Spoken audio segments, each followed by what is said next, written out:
আসসালামু আলাইকুম রহমতুল্লাহ।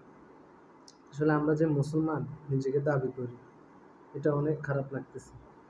আজকে ইসরায়েলি যেভাবে ফিলিস্তিনের উপর এভাবে জুলুম অত্যাচার করতেছে, আমরা কিভাবে ঘরে বসে আছি আমরা নিজেরাও জানি না। একটাবার চিন্তা করে দেখেন, জানোয়ারের মতো মানুষগুলা কিভাবে এরকম নিরীহ মুসলিমদেরকে হত্যা করতেছে। এটা আসলে খুবই খারাপ লাগতেছে। মানে ইচ্ছা করতেছে নিজে কোথাও গিয়ে বা ওদেরকে ওদেরকে কিভাবে জালিমদের হাত থেকে রক্ষা করা যায়, একমাত্র উপরওয়ালা ছাড়া কেউ জানে না। খুবই খারাপ লাগতেছে আসলে।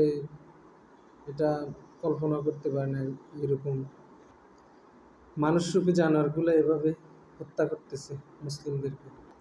আমরা কিন্তু চাইলে ফিলিস্তিনিকে এভাবে মনে করেন করার জন্য ইসরায়েলের যে আপনার পণ্যগুলো আমাদের বাংলাদেশে আছে, সেগুলো আমরা বয়কট করতে পারি। আমরা কোনো ধরনের ইসরায়েলের কোনো জিনিস কেনা এবং কি বিক্রি থেকে দূরে থাকি, তাতে অন্ততপক্ষে এদের অর্থনৈতিক বাজারগুলো অনেক খারাপ হবে। ঠিক আছে, ধন্যবাদ। সবাই দোয়া করবেন যে আমাদের মুসলিম ভাই বোনদেরকে এভাবে এতগুলো শিশু যে হত্যা করতেছে, তাদেরকে যেন আল্লাহ তাআলা বেহেশত নসিব করে। আমিন। আসসালামু আলাইকুম।